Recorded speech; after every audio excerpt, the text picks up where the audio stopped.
어휴, 이 비린내 좀 봐. 어머니, 손님들 앞에서 창피하게 왜 이래요? 며느리의 비명 같은 고함이 병원 로비에 쩌렁쩌렁 울려 퍼졌습니다. 명품 투피스를 입은 며느리가 제 손목을 낚아채듯 잡아 끌었어요. 새벽 4시에 일어나 손수 빚은 쑥개떡이 바닥에 나뒹굴었습니다. 귀부인들이 코를 막고 인상을 찡그렸어요. 비린내. 40년 동안 생선 장사로 아들을 의사로 키워낸 제 몸에서 나는 냄새였습니다. 아들은 외면했어요. 눈도 마주치지 않았습니다. 보안 요원이 제 팔을 잡아 출입구로 끌어냈어요. 5만 원짜리 2장이 구겨진 채 제 앞치마 주머니에 쑤셔 넣어졌습니다. 꺼지라는 뜻이었어요. 그날 밤 저는 낡은 핸드백을 열었습니다. 그 안에는 아들도 며느리도 모르는 서류 한 장이 들어 있었어요. 50이요. 제가 마지막으로 내릴 심판이 이제 막 시작되려 하고 있었습니다. 사연 시작 전 구독과 좋아요를 눌러주시면 그곳에 축복이 가득하시기를 바라겠습니다. 안녕하세요. 제 이름은 박말순, 올해 73입니다. 자갈치 시장에서 40년 넘게 생선 장사를 했어요. 고등어 내장을 따고 갈치 비늘을 벗기고 손님들과 목청껏 실랑이 하면서 두 남매를 키워냈습니다. 남편은 10년 전에 먼저 갔고 지금은 허름한 임대 아파트에서 혼자 살고 있어요. 자식들 뒷바라지하느라 모아둔 돈이라곤 없습니다. 아들 의대 보내고 딸 시집 보내고 남은 건 이 늙은 몸뚱이 하나뿐이에요. 그래도 억척같이 살아왔다고 그게 제 자랑이었습니다. 그런데 그날 제 인생이 송두리째 뒤집어졌습니다. 새벽 4시였습니다. 류마티스 관절염이 도진 무릎이 욱신거려서 잠을 깼어요. 73해를 살아오면서 이 무릎은 단 하루도 저를 편하게 내버려 둔 적이 없었습니다. 비가 오려나 봐요. 관절이 기상청보다 정확하거든요. 이불을 걷어차고 일어나 앉았습니다.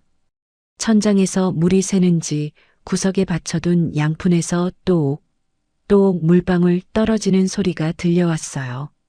25평짜리 임대 아파트, 그것도 반지하에 가까운 1층이라 습기가 장난이 아니었습니다. 벽지는 군데군데 곰팡이가 피어서 검은 얼룩이 지도처럼 번져 있었죠. 냉장고를 열어봤습니다. 김치통 하나, 두부 반모, 그리고 먹다 남은 김 빠진 소주 한 병이 전부였어요. 저는 그 소주를 손바닥에 따라서 무릎에 문질렀습니다. 시원하면서도 얼얼한 기분이 들더군요. 약살 돈이 아까워서 소주로 파스 대신 쓰는 게 73 먹은 노인네의 처지랍니다. 허리춤에 손이 갔습니다. 습관이었어요. 거기엔 낡아 빠진 전대가 매달려 있었습니다. 헝겊으로 만든 돈주머니인데 40년 넘게 제 몸에서 떨어진 적이 없었어요. 자갈치 시장에서 고등어를 팔고 꽁치를 다듬고 손님들에게 덤을 퍼주면서 번 푼돈을 고스란히 담아두던 물건이었습니다. 지금은 1,000원짜리 몇 장밖에 들어있지 않지만 이걸 만지면 그때 그 시절이 손끝에서 살아났어요. 생선 비린내와 함께요. 그때 전화벨이 울렸습니다. 이 이른 시간에 누구인가 싶었는데 집주인이었어요. 어머니, 저 집주인이에요. 다음 달부터 월세 5만 원 올려야 할 것 같아요. 가뜩이나 쪼들리는데 5만 원이라니요. 저는 속이 뒤집어졌지만 꾹 참았습니다. 그리고요, 복도에 생선 좀 말리지 마세요. 입주민들이 냄새난다고 민원 넣었어요. 저는 참다 못해 소리쳤습니다. 그게 사람 냄새야, 사람 냄새. 전화를 탁 끊어버렸지만 금방 눈물이 차올랐어요. 서러웠습니다. 평생 생선 비린내를 풍기며 살아온 게 죄라도 되는 것처럼 느껴졌거든요. 손등으로 눈물을 훔치는데 손에서도 비린내가 났습니다. 아무리 씻어도 지워지지 않는 냄새였어요. 40년 세월이 송금 사이사이에 스며든 거죠. 오전 10시쯤이었을 겁니다. 현관 초인종이 울렸어요. 인터폰을 보니 우체부였습니다. 등기 우편이 왔다더군요. 현관문을 열고 나갔는데 젊은 우체부가 수령증을 내밀었습니다. 도장을 찍으려는데 손이 떨려서 자꾸 삐뚤어졌어요. 우체부가 한숨을 푹 쉬는 게 보였습니다. 그 시선이 저를 더 위축되게 만들었어요. 노인네가 뭘 그리 굼뜨냐는 눈빛 같았거든요. 간신히 도장을 찍고 봉투를 받아들었습니다. 두툼한 갈색 봉투였는데 발신인 란에 국토교통부 어쩌고 하는 글씨가 적혀 있었어요. 관공서에서 온 편지라니 무슨 세금이라도 밀린 건가 싶어 가슴이 철렁했습니다. 방으로 들어와 봉투를 뜯었습니다. 안에서 빳빳한 서류 한 장이 나왔어요. 공익사업 수용토지 보상금 지급 결정 통지서라고 적혀 있었습니다. 무슨 소린지 도통 모르겠어서 아래쪽을 읽어내려갔어요. 그러다 숫자가 눈에 들어왔습니다. 금 52억 원정.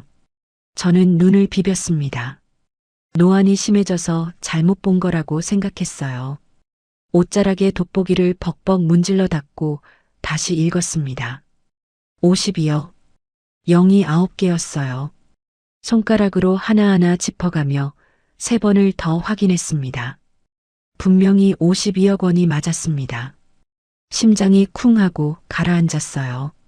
숨이 턱 막히는 것 같았습니다. 저는 허겁지겁 찬장 구석을 뒤져 우황청심환을 찾아 입에 털어 넣었어요. 쓴맛이 혀끝에 퍼지면서 그제야 정신이 조금 돌아왔습니다. 꿈인가 싶었습니다. 허벅지를 잇는 힘껏 꼬집었어요. 아이고, 너무 세게 꼬집었나 봐요. 비명이 절로 터져나왔습니다. 꿈이 아니었어요. 저는 벽에 걸린 영정사진 앞으로 비틀거리며 다가갔습니다. 10년 전에 먼저 간 영감 사진이었어요. 사진 속 영감은 늘 그렇듯 무뚝뚝한 표정을 짓고 있었습니다. 저는 영정사진을 두 손으로 끌어안고 그 앞에 털썩 주저앉았어요. 영감, 당신이 쓸모없다던 그 돌산이 GTX인가 뭔가 들어선다고 금싸라기가 됐대. 이게 무슨 조화야? 목소리가 갈라졌습니다. 웃음인지 울음인지 모를 소리가 터져나왔어요. 영감이 살아생전 아버지한테 물려받은 야산이었습니다.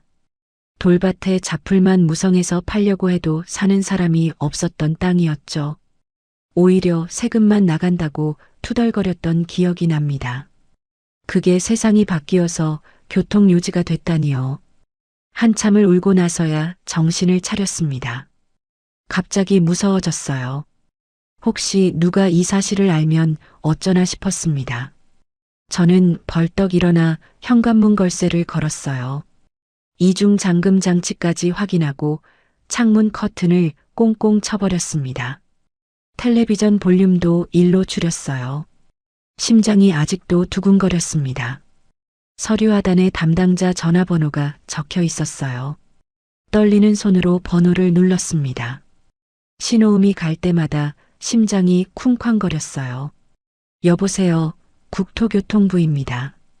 젊은 남자 목소리였습니다. 저기요, 저 박말순인데요. 이거 진짜 주는 거요? 나 안 잡혀가요? 네. 무슨 말씀이신지. 보이스피싱 아니에요?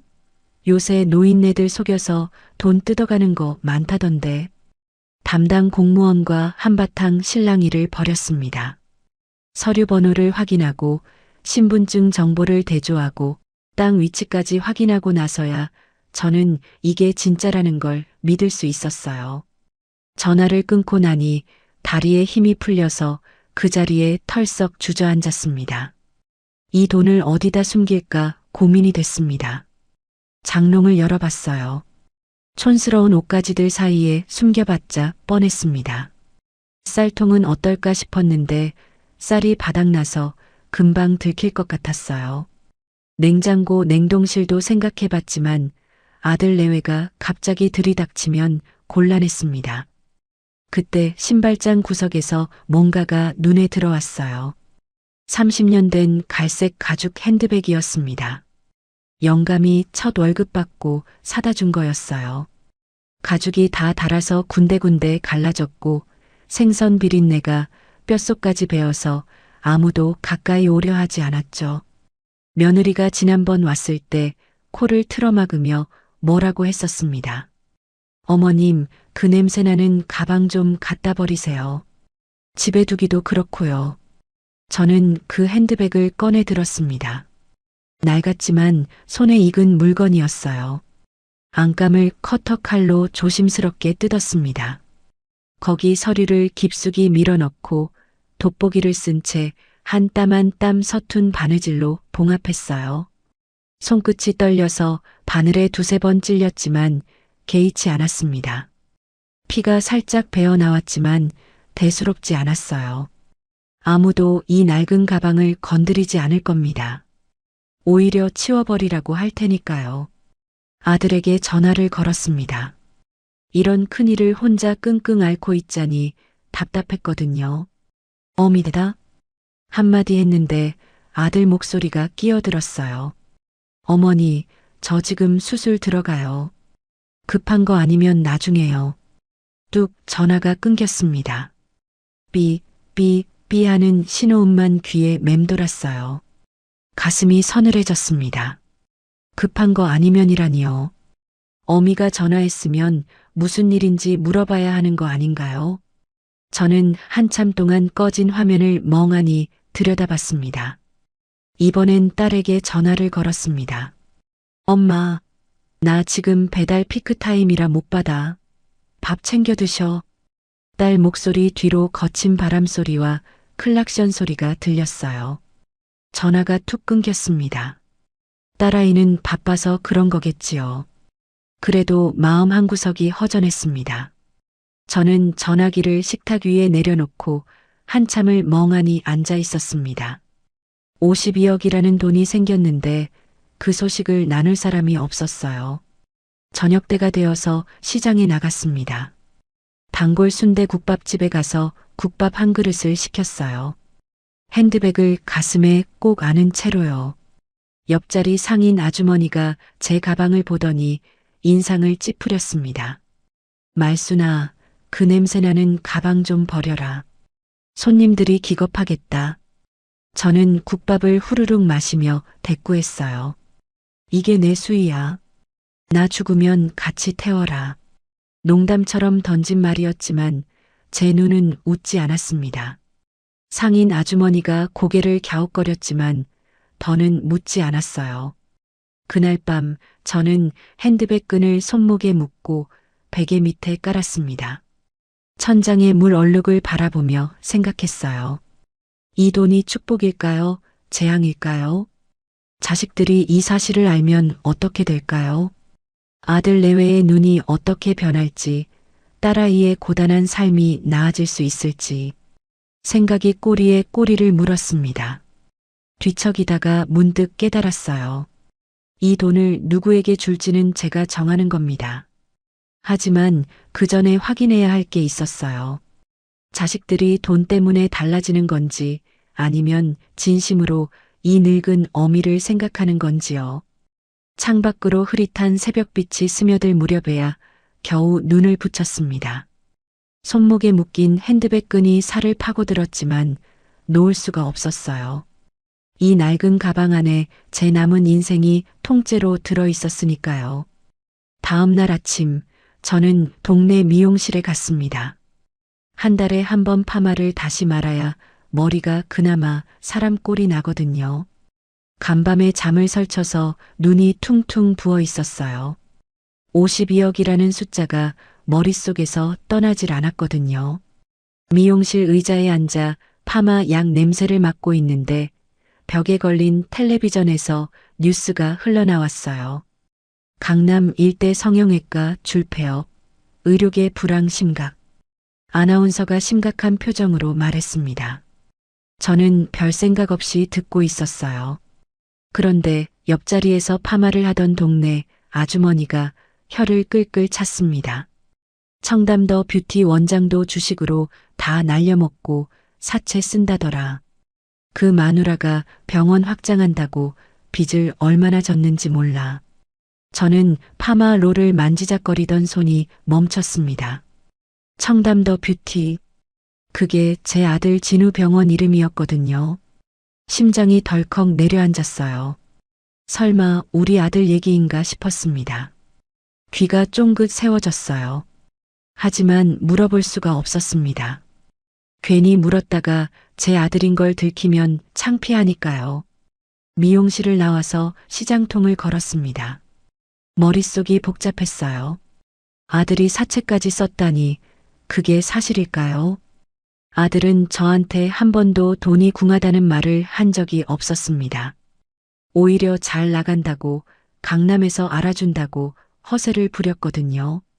명절에 용돈이랍시고 10만 원 쥐어주면서 큰돈 주는 척했던 게 불과 석 달 전이었어요. 시장 어귀에서 낯익은 얼굴을 만났습니다. 딸 진아의 친구 수진이었어요. 수진이는 진아와 같은 아파트 단지에 살았는데 저를 보더니 반갑게 인사했습니다. 어머 어머니, 오랜만이에요. 진아 잘 있죠? 그래, 잘 있지. 너는 요새 어떠냐? 수진이가 갑자기 목소리를 낮췄어요. 주위를 두리번거리더니 제 귀에 대고 속삭였습니다. 어머니, 지난해 아들 수술비 없어서 퇴원했대요. 혹시 모르셨어요? 저는 귀를 의심했습니다. 손자가 퇴원을 했다고요. 심장병 수술을 받아야 하는 7살짜리 아이가 돈이 없어서 퇴원을 했다니요. 진아는 저한테 아무 말도 하지 않았었습니다. 지난주 전화했을 때도 괜찮다고 곧 수술 잡힌다고만 했거든요. 그 아이가 저한테 거짓말을 한 거였어요. 그 애가 얼마나 아픈데, 수술비가 얼마나 모자라서. 글쎄요, 한 2억은 있어야 한다던데. 진아가 배달 뛰면서 모은다고 하더라고요. 밤새도록 오토바이 타고 다니면서요. 어머니한테 손 안 벌리려고 얼마나 애쓰는지 몰라요. 저는 그 자리에 멍하니 서 있었습니다. 2억. 제 핸드백 안에는 52억이 들어 있었어요. 당장이라도 은행에 가서 돈을 찾아다 주고 싶었습니다. 하지만 발이 떨어지지 않았어요. 가슴이 미어지는 것 같았습니다. 내 딸이, 내 손자가 그렇게 힘들게 살고 있는데 나는 왜 몰랐을까요? 수진이가 뭐라고 더 말했는데 귀에 들어오지 않았어요. 눈앞이 흐려졌습니다. 문득 옛날 일이 떠올랐습니다. 아들 진우가 병원을 개업할 때였어요. 저는 전세 보증금을 빼서 개업 자금으로 보태줬습니다. 5천만 원이었어요. 그때 제 전 재산이었죠. 그때 아들이 뭐라고 했는지 아세요? 어머니가 경영을 알아요? 그냥 돈만 주시고 나머지는 신경 끄세요. 그 말이 얼마나 서운했는지 몰라요. 눈앞이 캄캄해지는 것 같았습니다. 며느리는 더했어요. 제가 병원에 한번 찾아갔더니 직원들 앞에서 대놓고 말했습니다. 어머님, 손님들 오시는 데니까 자주 오시면 곤란해요. 냄새가 배거든요. 그날 이후로 저는 아들 병원에 발을 끊었습니다. 내 돈으로 차린 병원인데 정작 저는 거기 발도 못 디디게 된 거죠. 생각할수록 억울했지만 그래도 내 자식이니까 참았어요. 시장 평상에 앉았습니다. 다리에 힘이 풀렸거든요. 손이 떨려서 무릎 위에 꾹 눌렀어요. 옆에서 할머니 몇 분이 화투를 치고 계셨어요. 그중 한 분이 푸념을 늘어놓았습니다. 돈 있으면 효자고 돈 없으면 고려장이야. 자식들 믿지 마. 피도 눈물도 없어. 다른 할머니가 맞장구를 쳤어요. 맞아, 맞아. 내 친구는 집 팔아서 아들 사업 미천 대줬다가 요양원에 처박혔어. 죽을 때까지 아들 얼굴 못 봤대. 저는 그 말을 듣고 한참을 생각했습니다. 제 아들은 어떨까요? 52억이 있다는 걸 알면 어떻게 나올까요? 진심으로 기뻐해 줄까요? 아니면 눈이 뒤집혀서 달려들까요? 그리고 돈이 없는 지금 비린내 나는 이 늙은 어미를 어떻게 대할까요? 그날 밤 저는 결심했습니다. 돈을 바로 알리면 안 되겠다고요. 자식들이 돈 냄새를 맡고 달려오는 건지 아니면 진심으로 이 늙은 어미를 걱정하는 건지 확인해야겠다고 마음먹었어요. 돈 있으면 달라지고 돈 없으면 또 달라지는 게 사람이라면 나는 돈 없는 모습으로 찾아가 보겠다고요. 가장 초라하고 가장 볼품없는 모습으로요. 그래야 진짜 속내가 보일 테니까요. 장롱을 열었습니다. 깊숙한 곳에 10년 전 자갈치 시장에서 입던 옷들이 처박혀 있었어요. 구멍난 꽃무늬 몸빼 바지, 누렇게 바랜 솜조끼, 때가 찌든 앞치마. 하나하나 꺼내서 침대 위에 펼쳐 놓았습니다. 먼지 냄새가 코를 찔렀어요. 솜조끼 주머니에서 바스락 소리가 나서 뒤져봤더니 옛날 1,000원짜리가 구겨져 있었습니다. 이 옷들을 입고 새벽부터 밤까지 생선을 팔았던 시절이 떠올랐습니다. 그때는 힘들어도 행복했어요. 자식들이 곁에 있었으니까요. 다음 날 아침 저는 시장에 갔습니다. 예전에 같이 장사하던 순이네 생선 가게였어요. 순이가 저를 보더니 반갑게 맞았습니다. 어유, 말순이 언니. 오랜만이네. 무슨 일이야? 순이야, 나 부탁 하나만 하자. 고등어 내장하고 비늘 좀 줄 수 있냐? 그걸 뭐에 쓰게? 그냥 좀 줘. 사정이 있어. 순이가 이상하다는 눈으로 쳐다봤지만 검은 비닐봉지에 생선 찌꺼기를 담아줬습니다. 저는 그걸 들고 집으로 돌아왔어요. 앞치마와 운동화에 생선 내장을 문질렀습니다. 비린내가 코를 찔렀어요.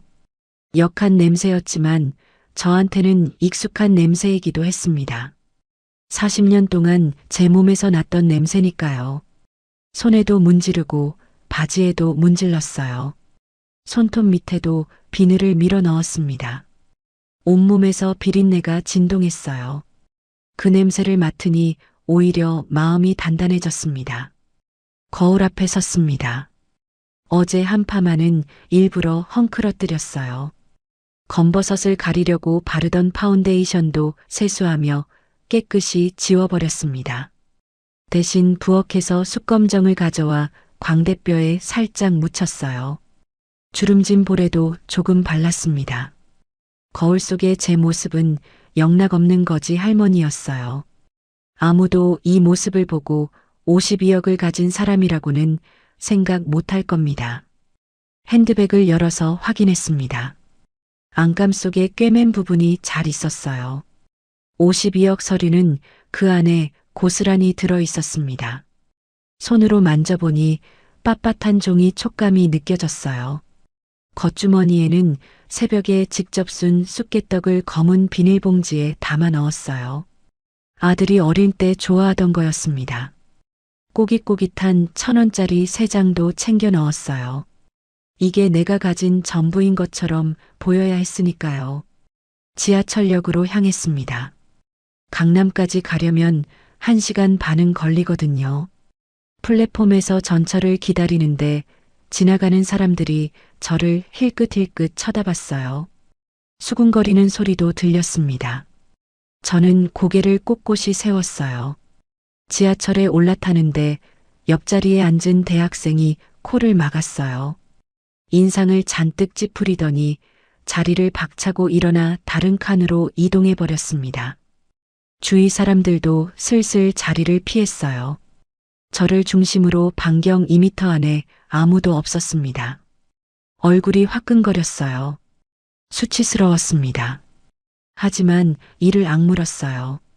이게 원래 내 냄새였잖아요.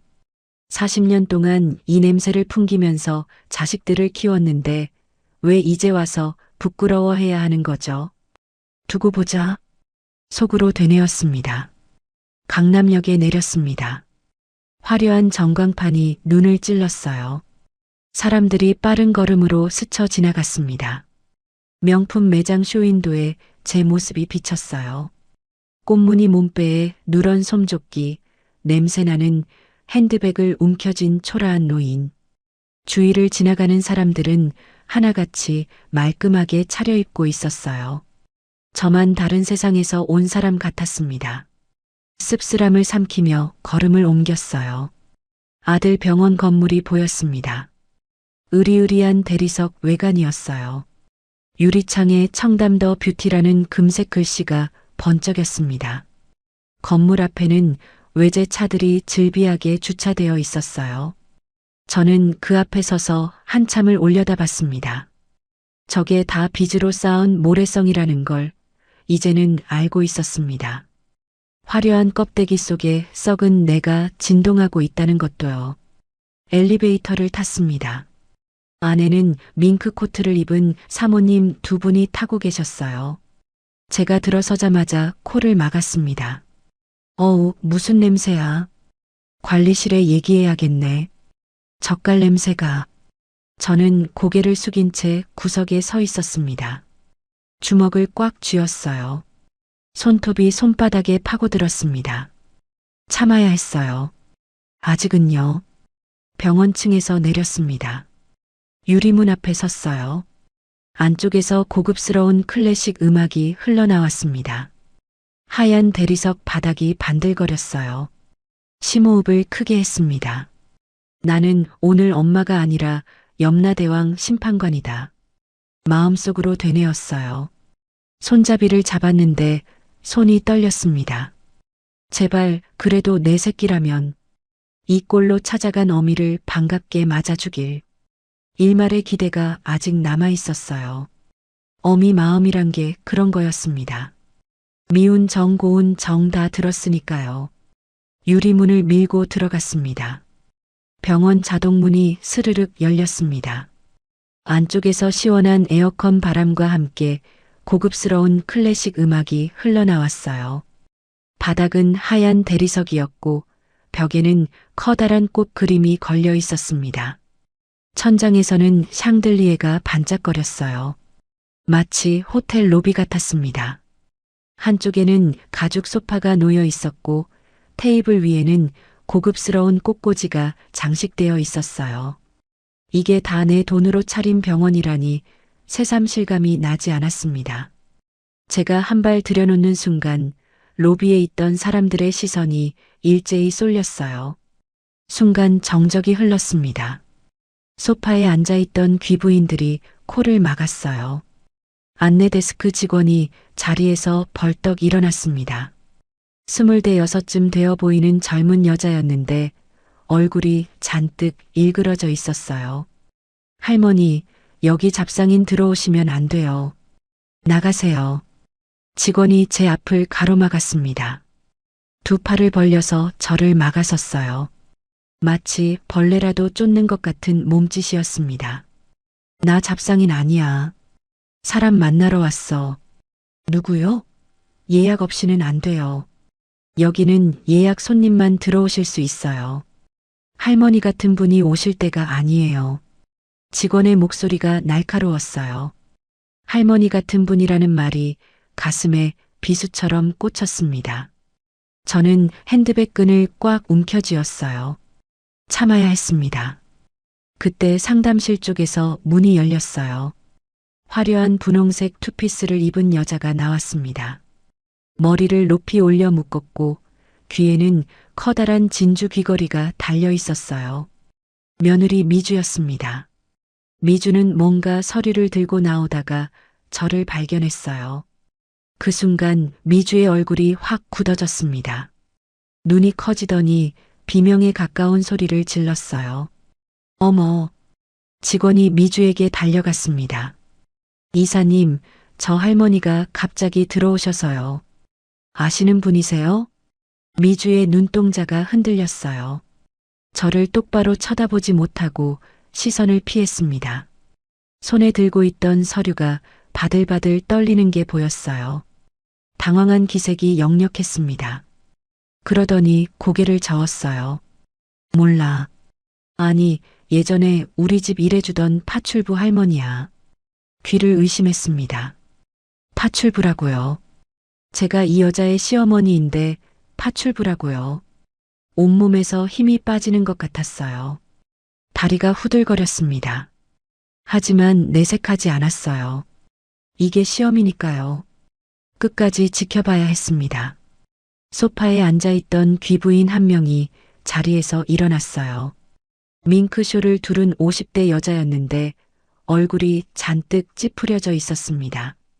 원장님 실력 좋다더니 물 관리가 왜 이래요? 무슨 젓갈 냄새가 진동하네. 미주가 허리를 굽혀 사과했어요. 등이 거의 꺾일 듯이 숙였습니다. 죄송해요, 사모님. 바로 조치할게요. 커피 한 잔 더 드릴까요? 미주가 직원에게 눈짓을 보냈어요. 직원이 고개를 끄덕이더니 제 팔을 잡았습니다. 힘이 꽤 셌어요. 저는 끌려가듯이 로비 구석으로 밀려났습니다. 비상구 표시가 있는 어두운 복도였어요. 미주가 따라왔습니다. 복도에 들어서자마자 미주의 얼굴이 싹 변했어요. 아까까지 굽신거리던 표정은 온데간데였고 눈에 불이 켜졌습니다. 복도 형광등 불빛 아래서 미주의 얼굴이 험악하게 일그러졌어요. 이게 그 여자의 진짜 얼굴이었습니다. 어머님 노망 나셨어요? 여기가 어디라고 그 꼴로 오세요. 정신이 있어요, 없어요. 목소리가 복도에 쩌렁쩌렁 울렸어요. 저는 한 발 뒤로 물러섰습니다. 제 얼굴에 똥칠하고 싶어서 환장하셨어요? 저 손님들이 누군지 알아요? 재벌가 사모님들이에요. 한 명이 수천만 원어치 시술을 하신다고요.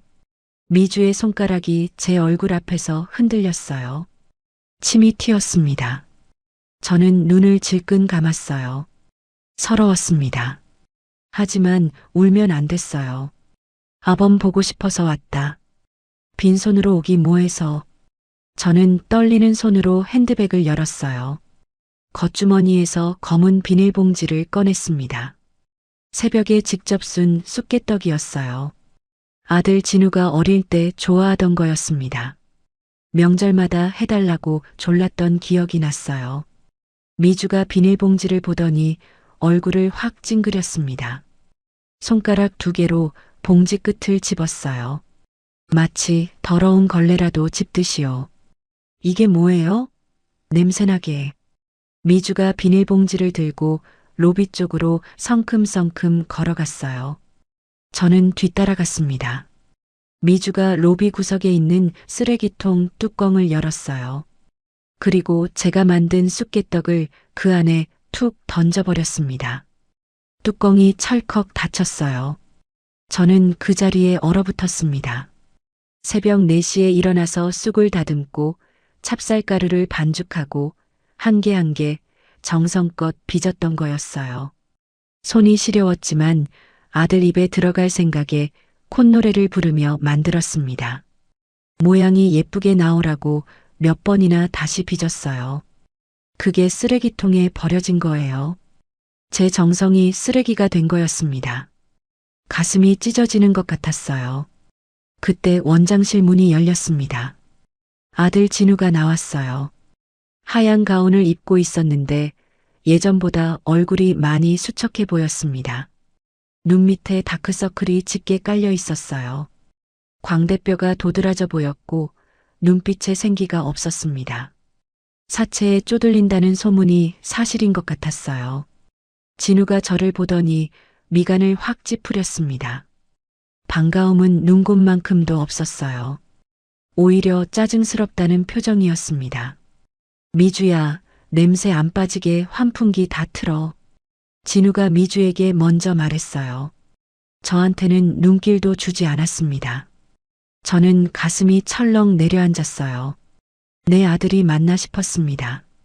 진우가 저한테 다가왔어요. 작은 목소리로 말했습니다. 주위 손님들이 들을까봐 조심하는 것 같았어요. 엄마, 병원 망하게 하려고 작정했어? 제발 수준 좀 맞춰줘요. 쪽팔리게 진짜. 수준을 맞추라고요. 제가 수준이 안 된다는 거죠. 생선 비린내 나는 어미가 창피하다는 거죠. 저는 입술을 꽉 깨물었어요. 피가 날 것 같았습니다. 나 배고프다. 밥은 먹었냐? 겨우 그 말이 나왔어요. 어미가 할 수 있는 말은 그것뿐이었습니다. 배고프냐고, 밥은 먹었냐고 묻는 것. 그게 어미였어요. 진우가 한숨을 푹 쉬었습니다. 짜증이 잔뜩 묻어나는 한숨이었어요. 마치 귀찮은 짐을 떠안은 사람 같은 표정이었습니다. 진우가 가온 안주머니에서 지갑을 꺼냈어요. 거기서 5만 원권 2장을 뽑았습니다. 진우가 그 돈을 제 앞치마 주머니에 쑤셔 넣었어요. 구겨진 채로요. 마치 거지한테 적선하듯이요. 이거 가지고 국밥이나 사드시고 내려가세요. 바쁘니까 다신 연락 없이 오지 마세요. 진우의 목소리는 차가웠어요. 마치 남한테 하는 말 같았습니다. 저는 아들의 눈을 들여다봤어요. 거기엔 애정이 없었습니다. 짜증과 불편함만 가득했어요. 이게 내가 키운 아들인가 싶었습니다. 미주가 직원에게 큰 소리로 지시했어요. 야, 로비에 조말론 향수 한 통 다 뿌려. 생선 비린내 역겨워 죽겠네. 일부러 제가 들으라고 하는 말이었어요. 저는 고개를 숙였습니다. 눈물이 왈칵 쏟아질 것 같았지만 꾹 참았어요. 여기서 울면 안 됐습니다. 건장한 남자가 다가왔어요. 보안 요원인 것 같았습니다. 검은 정장을 입고 있었는데 제 팔을 잡더니 엘리베이터 쪽으로 끌고 갔어요. 말 한마디 없이요. 저는 끌려가면서 뒤를 돌아봤습니다.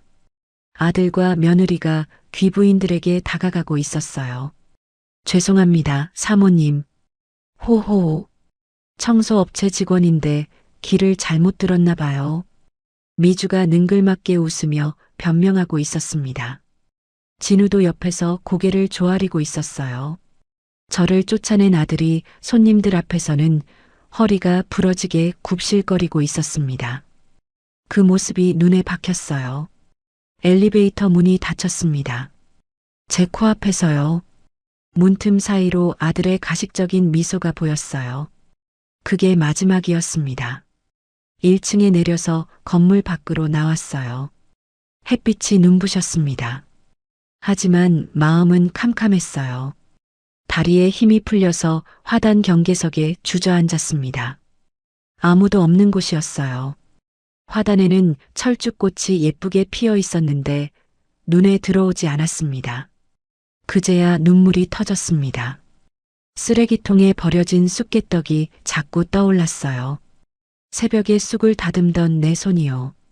아들 먹일 생각에 설레던 내 마음이요. 그게 쓰레기가 된 거였습니다. 저도 쓰레기가 된 거였어요. 소리 없이 울었습니다. 어깨가 들썩거렸어요. 코에서 콧물이 흘렀지만 닦을 생각도 못했습니다. 지나가는 사람들이 이상한 눈으로 쳐다봤지만 상관없었어요. 배에서 뱉어낸 자식한테 이런 취급을 받다니요. 전 물려 키우고 등록금 대주고 병원 개업 미천까지 대줬는데 돌아온 게 이거였습니다. 차라리 낳지 말 걸 그랬어요. 의대 보내지 말 걸 그랬어요. 한참을 울고 나니 눈물이 말랐습니다. 눈두덩이 얼얼하게 부어올랐어요. 대신 다른 감정이 올라왔습니다. 분노였어요.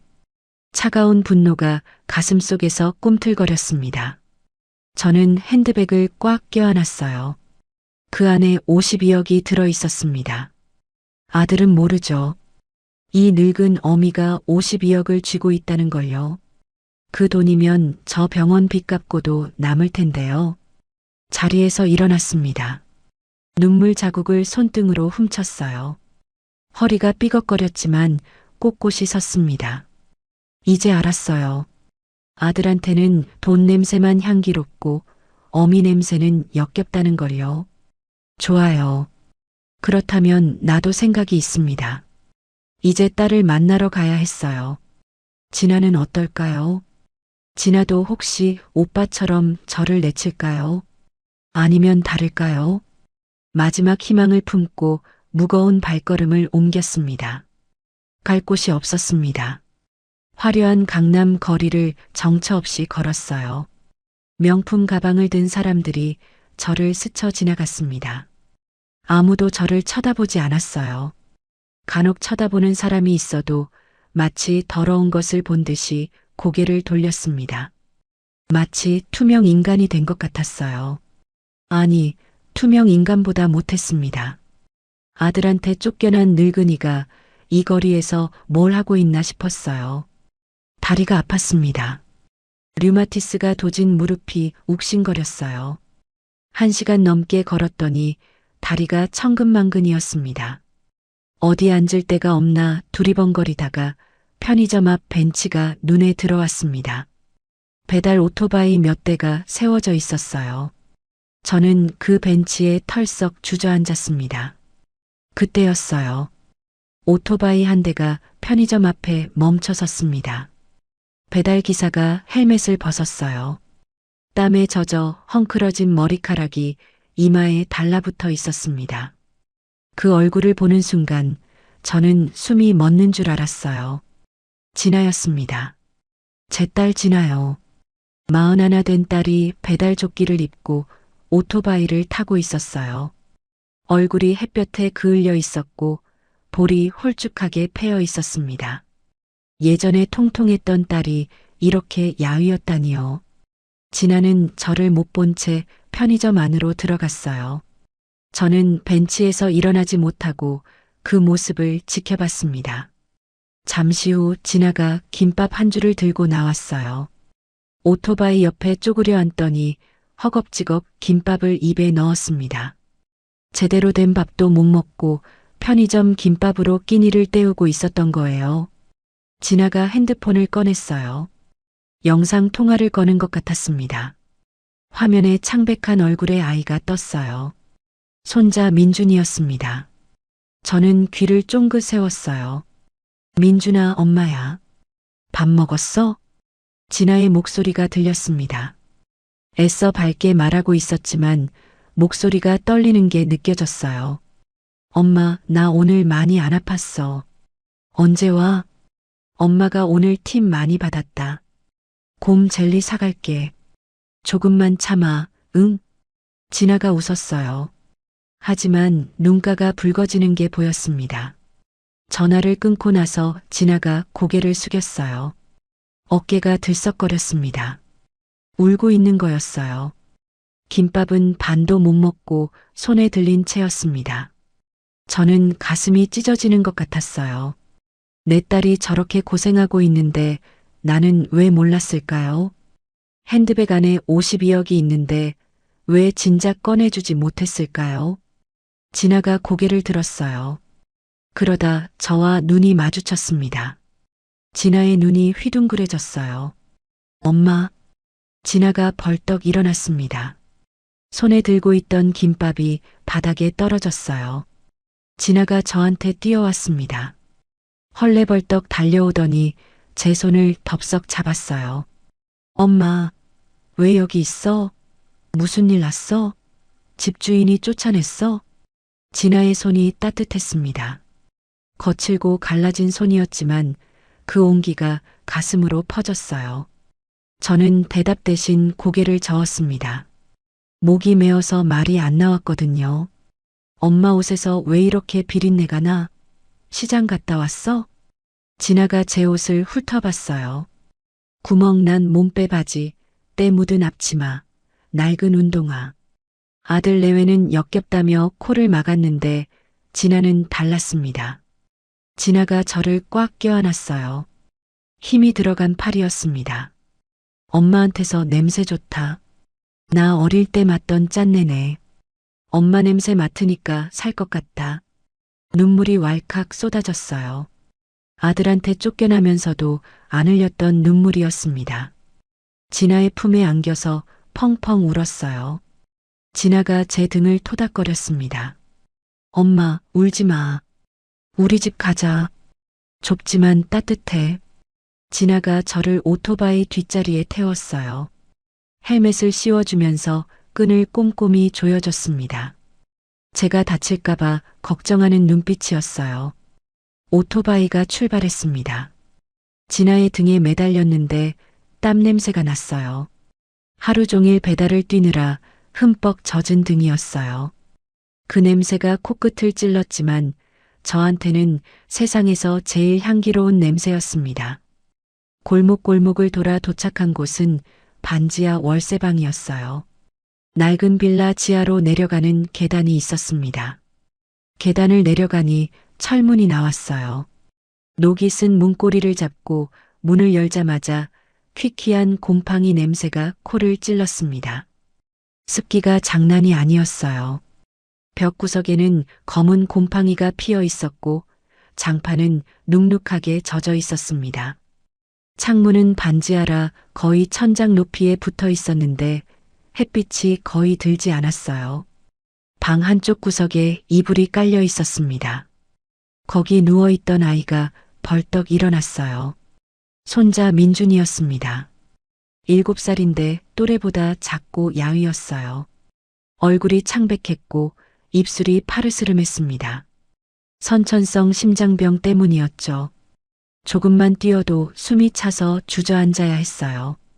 친구들이 뛰어노는 걸 구경만 해야 했습니다. 그래서 수술이 필요했는데 돈이 없어서 퇴원했다는 거였습니다. 할머니, 민준이가 저한테 달려왔어요. 맨발로 뛰어왔습니다. 가느다란 팔로 제 허리를 껴안았어요. 저는 민준이를 두 팔로 꼭 안아줬어요. 뼈만 앙상하게 남은 것 같았습니다. 가슴이 미어졌어요. 우리 민준이 밥은 먹었어? 응, 할머니. 엄마가 아침에 죽 끓여줬어. 진아가 부엌으로 갔어요. 부엌이라고 해봐야 싱크대 하나와 가스레인지 하나가 전부였습니다. 조그만 냉장고를 열더니 뭔가를 꺼냈어요. 비닐에 쌓인 소고기 한 줌이었습니다. 손바닥만 한 양이었어요. 아마 민준이한테 먹이려고 아껴둔 거였을 겁니다. 엄마, 미역국 끓여줄게. 잠깐만 기다려. 그거 민준이 먹일 거 아니냐? 됐다, 나는. 아니야. 엄마가 왔는데 미역국은 끓여야지. 진아가 고집을 부렸어요. 귀한 소고기를 미역국에 다 넣었습니다. 국이 끓는 동안 진아가 밥상을 차렸어요. 밥 한 공기, 미역국, 김치 몇 조각. 그게 전부였습니다. 진아는 정작 자기 앞에는 김치 하나만 놓고 밥을 먹었어요. 너도 고기 먹어라. 나 아까 김밥 먹었어. 배불러. 거짓말인 거 알았어요. 아까 김밥 반도 못 먹고 바닥에 떨어뜨린 거 봤으니까요. 저는 숟가락을 들 수가 없었습니다. 목구멍에서 뭔가가 걸린 것 같았어요. 아들네 집에 가면 스테이크에 와인이 나오겠지만 여기서 먹는 미역국 한 그릇이 100배, 1000배 귀했습니다. 딸의 정성이 담긴 국이었으니까요. 눈물을 삼키며 국물을 떠먹었어요. 따뜻한 국물이 목구멍을 타고 내려갔습니다. 밥을 먹고 나서 진아가 장롱을 열었어요. 장롱이라고 해봐야 플라스틱 서랍장이었습니다. 거기서 낡은 패딩 점퍼를 꺼냈어요. 솜이 뭉쳐서 울퉁불퉁했지만 진아가 가진 옷 중에 제일 따뜻한 거였습니다. 엄마, 이거 입고 가. 밤에 추워. 너는 뭐 입고 다니게? 나 더위 타서 괜찮아. 배달 뛰면 땀나거든. 진아의 옷장을 슬쩍 봤어요. 얇은 바람막이 하나밖에 없었습니다. 겨울에 저걸 입고 배달을 뛰었다는 거예요. 저는 패딩을 밀어냈지만 진아가 억지로 제 어깨에 걸쳐줬습니다. 밤이 깊어졌어요. 민준이가 제 품에 파고들었습니다. 작은 손으로 제 옷자락을 꼭 쥐었어요. 할머니, 나 심장 수술하면 친구들이랑 달리기 할 수 있어? 가슴이 철렁 내려앉았습니다. 이 어린 것이 달리기 한번 못 해보고 자란 거예요. 숨이 차서 뛰지도 못하고 친구들이 뛰어노는 걸 구경만 했던 거죠. 그럼 할머니가 꼭 달리게 해줄게. 약속한다. 제 목소리가 떨렸어요. 민준이가 고개를 끄덕이더니 스르르 잠이 들었습니다. 가느다란 숨소리가 규칙적으로 들렸어요. 저는 민준이의 머리카락을 쓰다듬었습니다. 핸드백 안에 52억이 있었어요. 이 돈이면 수술비는 물론이고 이 아이 평생 먹고 살 걱정이 없을 거였습니다. 진아도 더 이상 배달을 뛰지 않아도 되고 이 곰팡이 핀 반지하에서 벗어날 수 있을 거예요. 돈의 주인이 누가 되어야 하는지 이제 분명히 알았습니다. 새벽녘이 되었어요. 진아와 민준이가 깊이 잠들었습니다.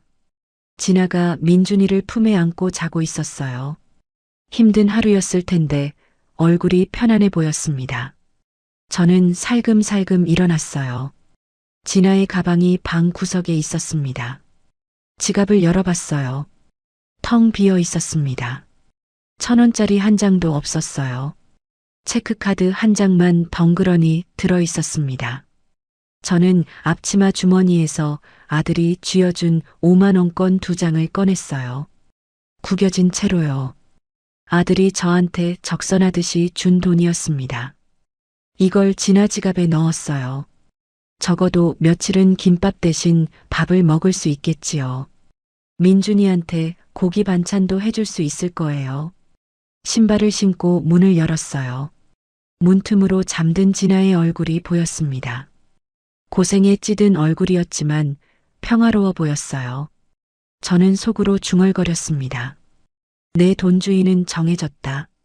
하나님도 이건 뭐라 못한다. 고속버스 터미널로 향했어요. 새벽 첫 차를 탔습니다. 집으로 돌아가는 버스에 올랐어요. 승객이 몇 명 없어서 한산했습니다.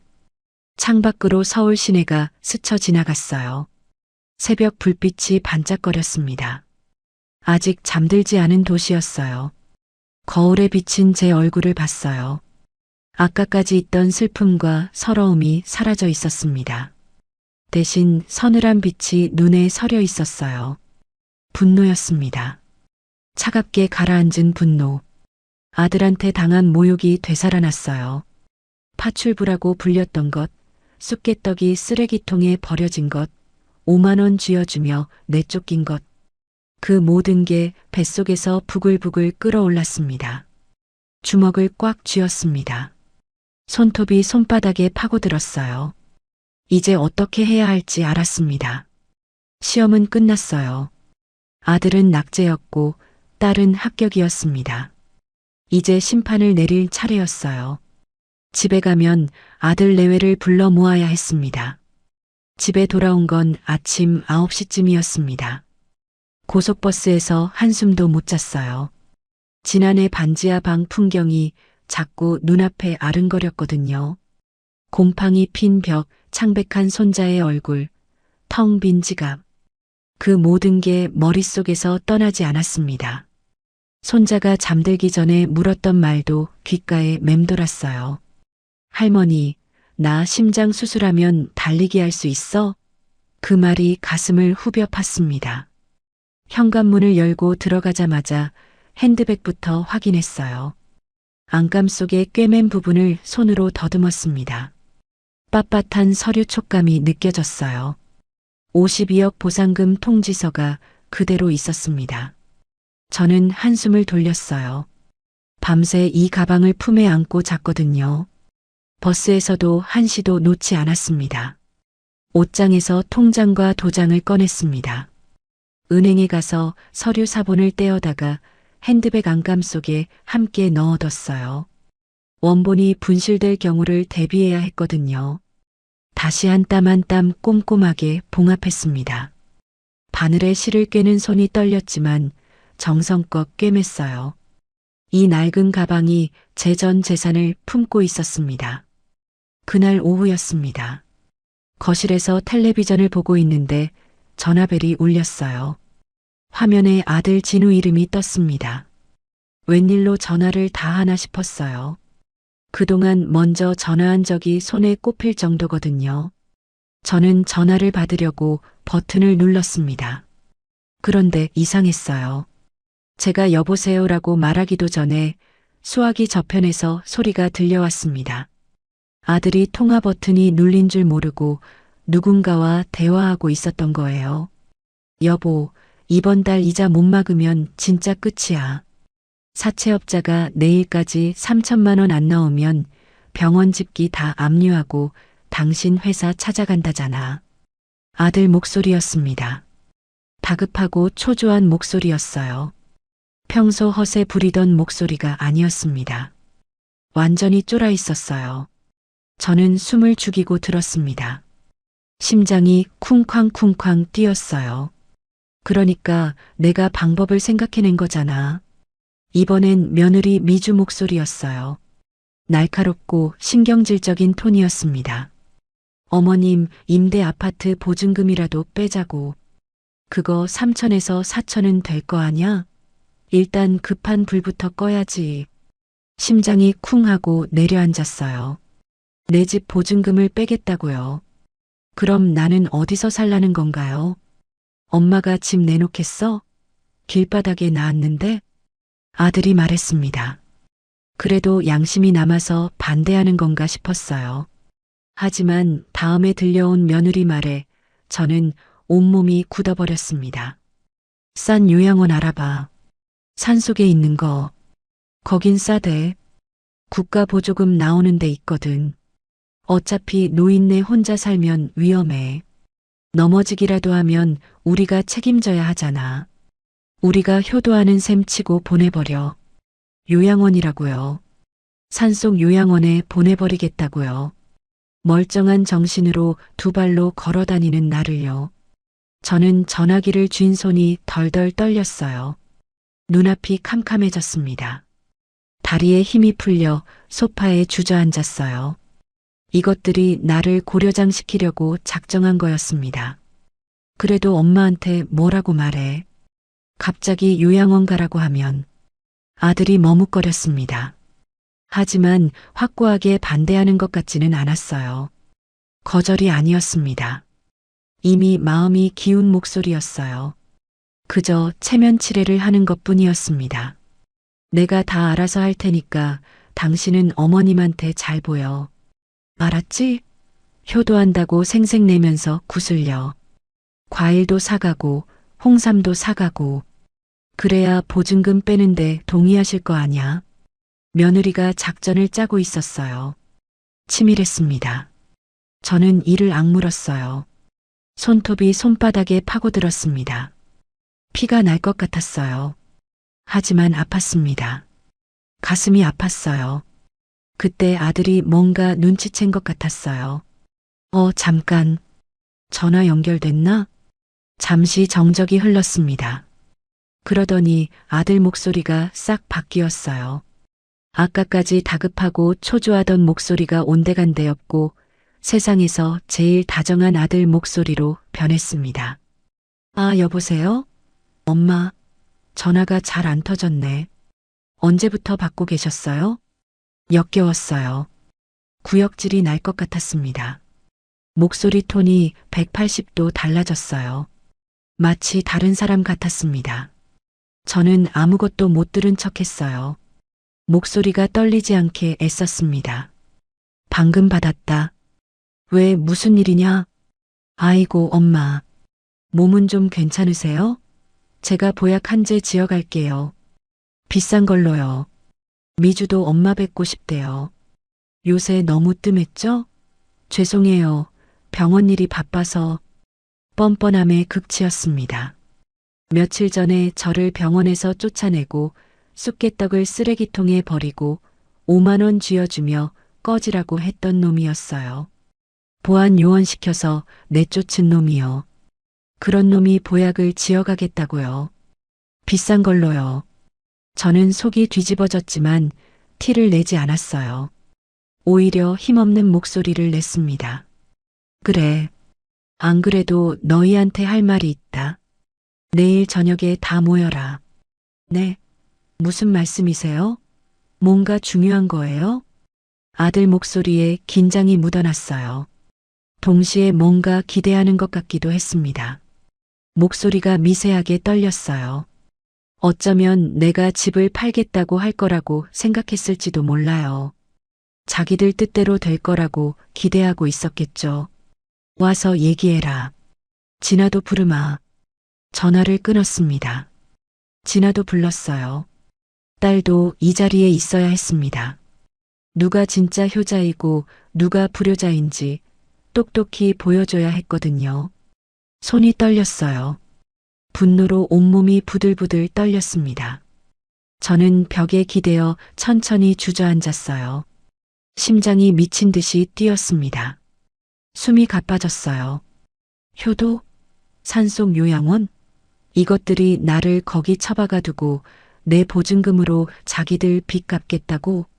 배에서 낳은 자식이 이럴 수 있나요?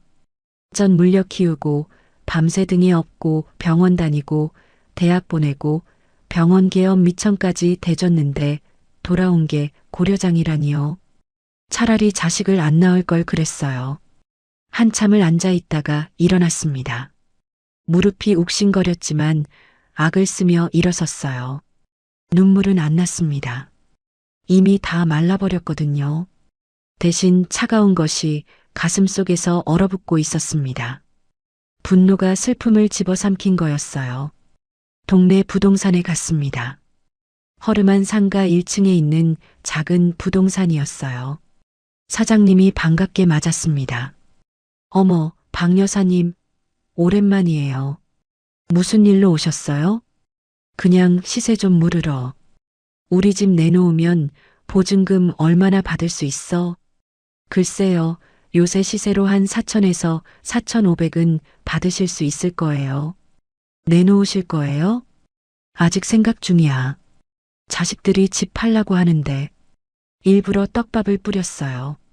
부동산 사장님 입이 가볍다는 건 동네에서 다 알아요. 시장 아줌마들 입을 타고 소문이 퍼지면 아들 부부가 더욱 확신을 갖고 찾아올 거였습니다. 저는 그게 필요했어요. 집에 돌아와서 시장에 갔어요. 단골 생선 가게에서 고등어 2마리, 꽁치 5마리를 샀습니다. 아주머니가 싱싱한 걸로 골라준다고 했지만 저는 일부러 제일 비린내가 심한 놈들로 골랐어요. 오래된 것들로요. 아주머니가 이상하다는 눈으로 쳐다봤지만 저는 웃기만 했습니다. 집에 와서 창문을 꽁꽁 닫았습니다. 환풍기도 껐어요. 커튼까지 쳐서 바깥이 안 보이게 했습니다. 그리고 프라이팬에 생선을 올려 굽기 시작했어요. 지글지글 기름이 튀면서 연기가 피어올랐습니다. 비린내가 집안 가득 퍼졌어요. 40년 동안 제 몸에 배어있던 그 냄새였습니다. 며느리가 그렇게 싫어하던 생선 비린내. 병원 로비에 향수 뿌려라 난리를 치던 그 여자. 이 냄새를 맡으면 그들의 본심이 어떻게 튀어나올지 보고 싶었어요. 돈 냄새 앞에서도 이 비린내를 참을 수 있을지 똑똑히 확인하고 싶었습니다. 핸드백은 식탁 위에 두지 않기로 했어요. 언제든 꺼낼 수 있게 몸에 꼭 지니고 있기로 했습니다. 허리춤에 차고 다니던 옛날 전대처럼요. 대신 식탁 위에는 일부러 빈 낡은 봉투 하나를 올려뒀어요. 안에는 휴지만 구겨 넣었습니다. 미끼였어요. 저들이 저걸 보고 뭔가 있다고 착각하게 만들 작정이었습니다. 욕심이 눈을 가리면 모든 돈으로 보이는 법이거든요. 화장실 거울 앞에 섰습니다. 세수를 하고 얼굴에 묻은 눈물 자국을 닦았어요. 두 눈이 시뻘겋게 충혈되어 있었습니다. 주름진 볼에 그동안 흘린 눈물 자국이 선명했어요. 하지만 눈빛은 단단했습니다. 흔들리지 않았어요. 더 이상 울지 않기로 했습니다. 오늘이 끝이다. 거울 속에 내게 말했어요. 목소리가 낮고 단단했습니다. 오늘 이후로 아들은 더 이상 내 아들이 아닐 수도 있었어요. 하지만 어쩔 수 없었습니다. 그들이 먼저 나를 버렸으니까요. 나를 쓰레기 취급했으니까요. 저녁 6시가 되었습니다. 초인종이 울렸어요. 인터폰 화면을 봤습니다. 아들 진우와 며느리 미주가 서 있었어요. 둘 다 싱글벙글 웃고 있었습니다. 손에는 과일 박스와 비싼 홍삼 세트가 들려 있었어요. 아까 전화에서 들은 그 추악한 속내를 숨긴 채 가식적인 미소를 짓고 있었습니다. 연기도 참 잘해요, 저것들. 저는 심호흡을 크게 했습니다. 핸드백 끈을 어깨에 단단히 걸었어요. 그 안에 52억이 들어 있었습니다. 저들은 보증금 3천만 원 때문에 난리인데 정작 내 품에는 그것의 100배가 넘는 돈이 있었어요. 오늘 밤 이 돈의 진짜 주인이 결정될 거였습니다. 현관문 손잡이를 잡았습니다. 손이 떨리지 않았어요. 오히려 차가울 정도로 침착했습니다. 염라대왕이 된 기분이었어요. 이제 심판을 내릴 시간입니다. 문을 열었어요. 생선 굽는 비린내가 복도로 확 퍼져나갔습니다. 현관문을 열자마자 며느리가 코를 막았습니다. 어우, 어머님 환기 좀 시키시지. 온몸에 냄새 배겠네. 첫마디가 그거였어요. 안녕하세요도 아니고 어머님 건강하셨어요도 아니고요. 손에 들고 있던 과일 박스를 현관에 툭 내려놓았습니다. 마치 짐 부리듯이요. 저는 속으로 비웃었어요. 역시나 돈 앞에서도 비린내는 못 참는 모양이었습니다. 아들 진우가 뒤따라 들어왔어요. 제 안색은 보지도 않고 집안을 두리번거렸습니다. 거실 구석구석을, 장롱을, 식탁 위를 훑어봤어요. 돈 될 만한 게 없나 살피는 눈치였습니다. 식탁 위에 올려둔 빈 봉투에 눈길이 잠깐 머물렀어요. 입술을 함는 게 보였습니다. 그때 현관문이 벌컥 열렸어요. 땀에 젖은 채 헐레벌떡 뛰어들어온 사람이 있었습니다. 딸 진아였어요. 배달 조끼를 입은 채였고 헬멧도 제대로 못 벗고 뛰어온 모양이었습니다. 신발도 제대로 못 벗고 비틀거리며 들어왔어요.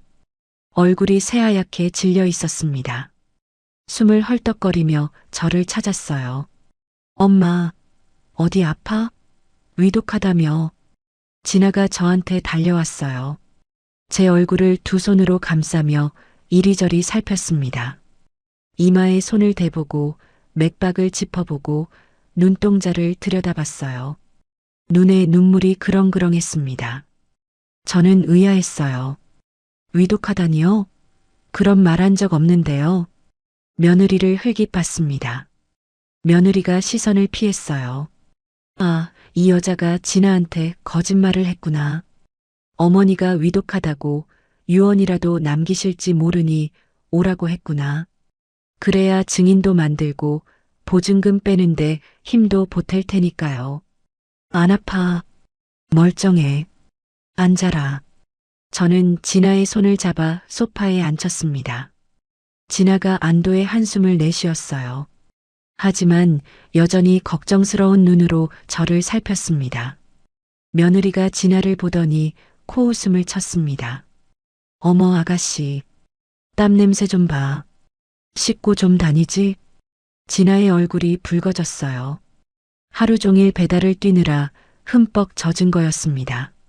저는 주먹을 꽉 쥐었어요. 참아야 했습니다. 아직은요. 다들 앉아라. 밥이나 먹자. 제가 말했습니다. 식탁에 준비해둔 밥상을 가리켰어요. 구운 고등어, 구운 꽁치, 김치, 된장찌개, 밥. 소박한 밥상이었습니다. 비린내가 진동하는 생선구이가 한가운데 놓여 있었어요. 일부러 제일 비린내 심한 놈들로 골라서 바싹 구운 거였습니다. 아들 부부가 식탁에 앉았습니다. 며느리가 생선을 보더니 얼굴을 찡그렸어요.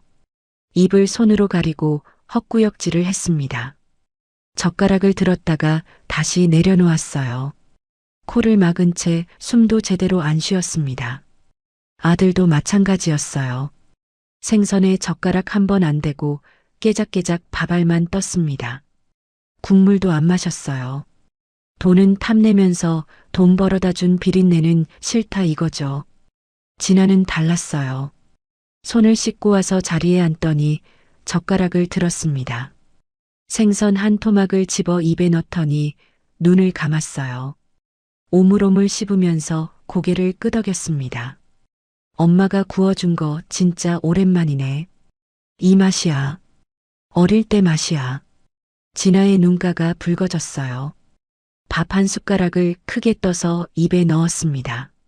맛있게 먹었어요. 저도 목이 메었습니다. 같은 밥상을 받았는데 누구는 역겹다고 안 먹고 누구는 감격해서 눈물 흘리고 차이가 너무 선명했어요. 하늘과 땅이었습니다. 식사가 끝나갈 무렵이었어요. 아들이 며느리에게 눈짓을 보냈습니다. 며느리가 고개를 끄덕이더니 본론을 꺼냈어요. 어머님, 사실 병원이 일시적으로 좀 어려워요. 자금 회전만 되면 금방 풀리는데. 아들이 말을 받았습니다. 엄마, 이 집 보증금 좀 빼주세요. 3천만 원이면 급한 이자는 막아요. 2배로 갚을게요. 드디어 본색을 드러냈군요. 저는 표정을 바꾸지 않았어요. 그럼 나는 어디서 사냐? 며느리가 가방에서 뭔가를 꺼냈습니다. 접힌 종이였어요. 펼쳐보니 요양원 팸플릿이었습니다.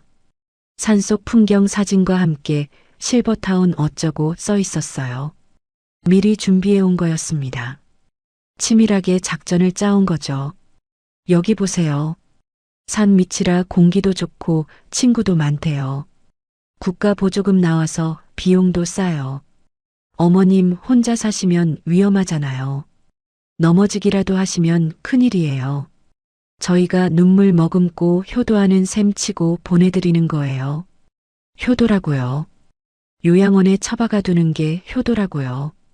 멀쩡하게 2발로 걸어다니는 나를 산속에 가둬두겠다고요. 저는 팸플릿을 물끄러미 내려다봤습니다. 손이 떨렸지만 참았어요. 진아가 벌떡 일어났어요. 팸플릿을 낚아채더니 찢어버렸습니다.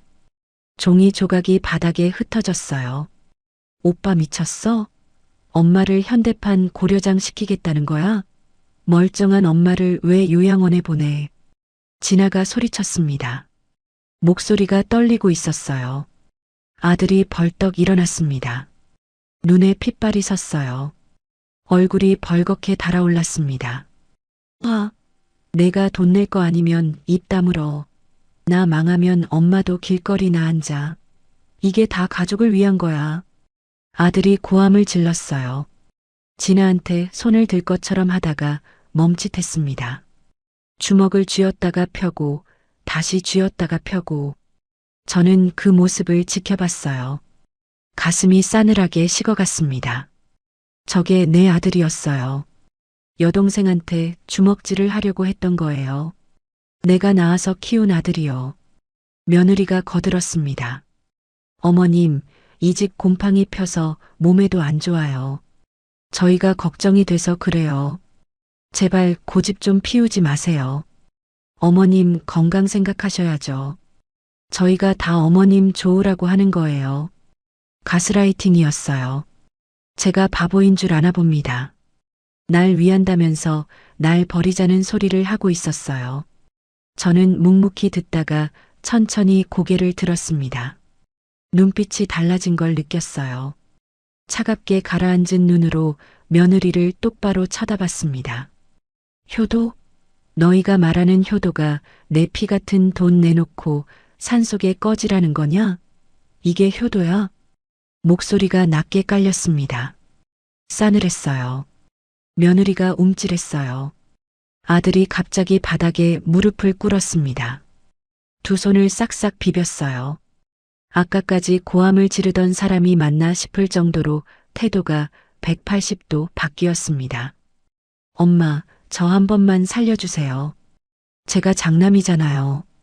엄마가 저 의사 만들었잖아요. 저 죽는 꼴 보고 싶으세요?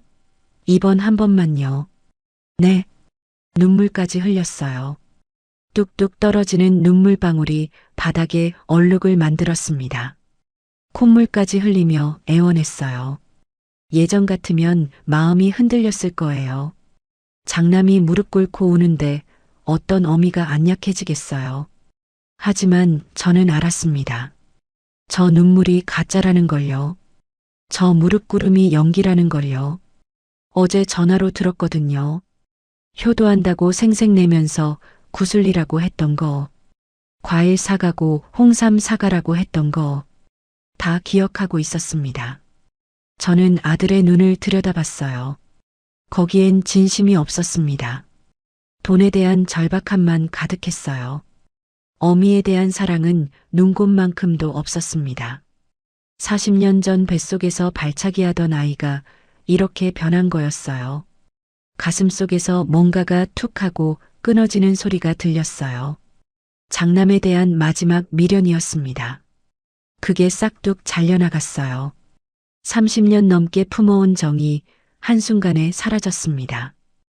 허무했어요. 하지만 후회는 없었습니다. 그래. 저는 천천히 말했습니다. 돈이 그렇게 필요하다 이거지? 품에 꼭 안고 있던 낡은 핸드백을 무릎 위로 올렸어요. 모두의 시선이 그 가방에 집중됐습니다. 아들과 며느리의 눈빛이 번뜩였어요. 뭔가 있다고 생각한 거겠죠. 돈 냄새를 맡은 하이에나 같았습니다. 핸드백 지퍼를 잡았어요. 지익 소리가 적막한 거실을 갈랐습니다. 진아가 불안한 눈으로 저를 바라봤어요.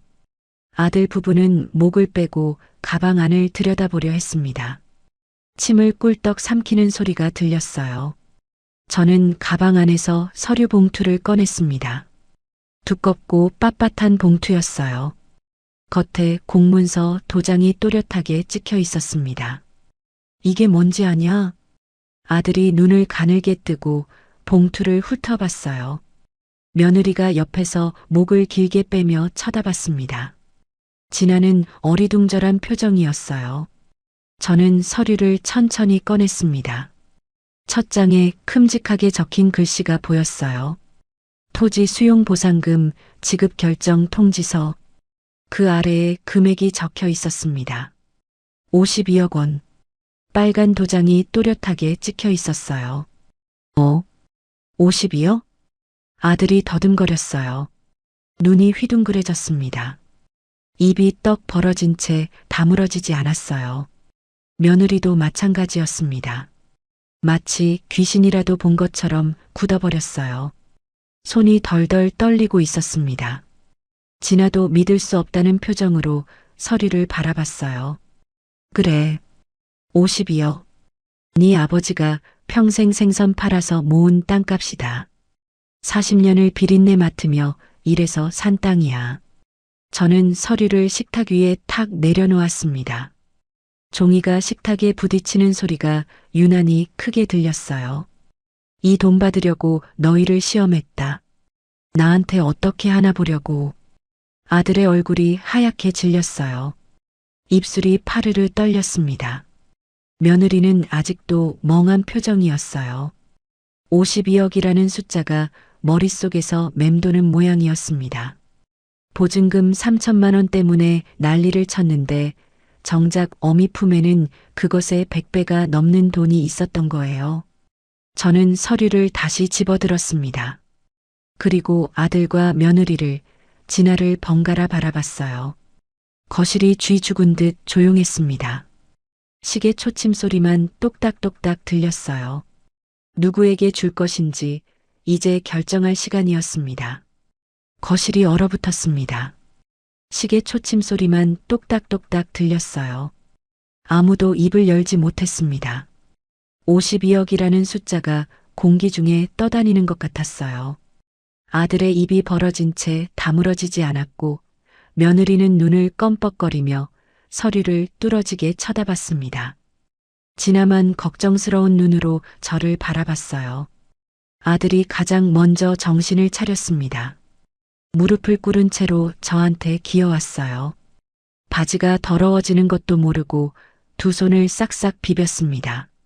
얼굴에 눈물 콧물이 범벅이 됐어요. 엄마, 저 아까 그거 진심 아니에요. 농담이에요. 요양원? 말도 안 되죠. 제가 어떻게 엄마를 요양원에 보내요.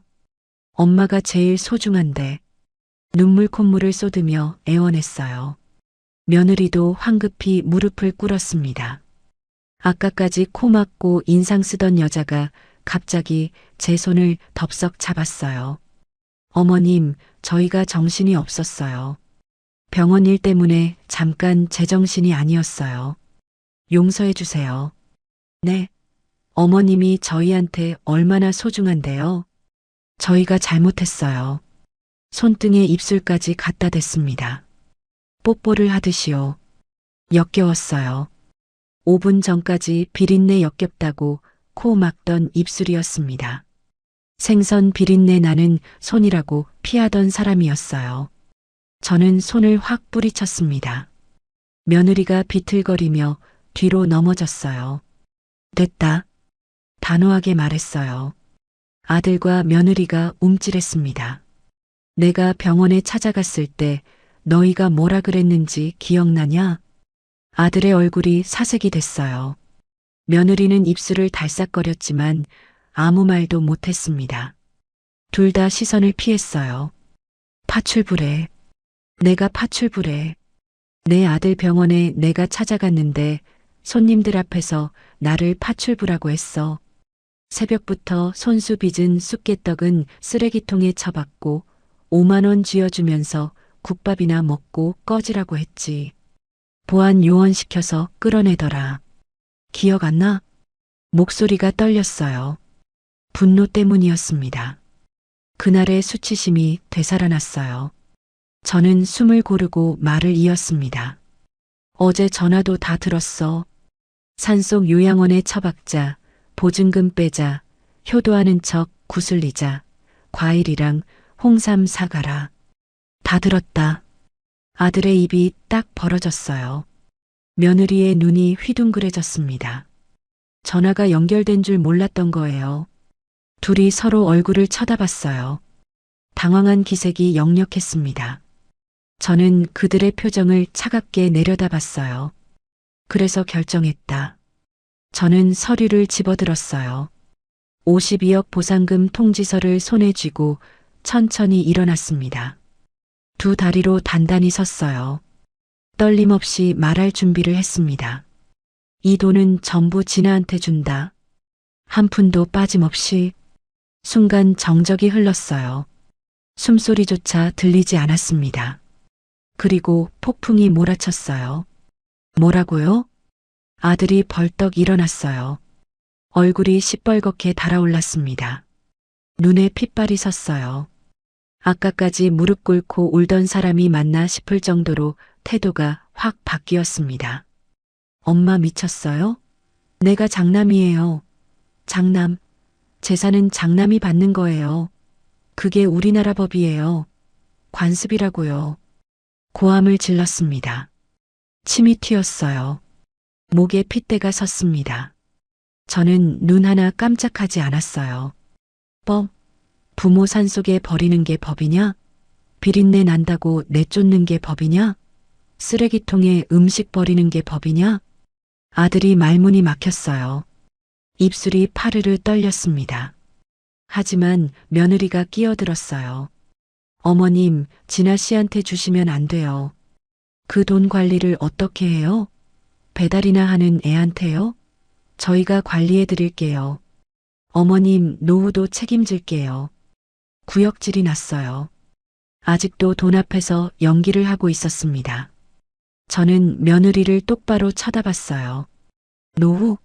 아까 요양원 팸플릿 꺼낸 건 누구더라? 산속 싼 데 있다며? 국가보조금 나온다며? 며느리의 얼굴이 일그러졌어요. 가면이 벗겨지고 있었습니다. 입술을 깨물며 저를 노려봤어요.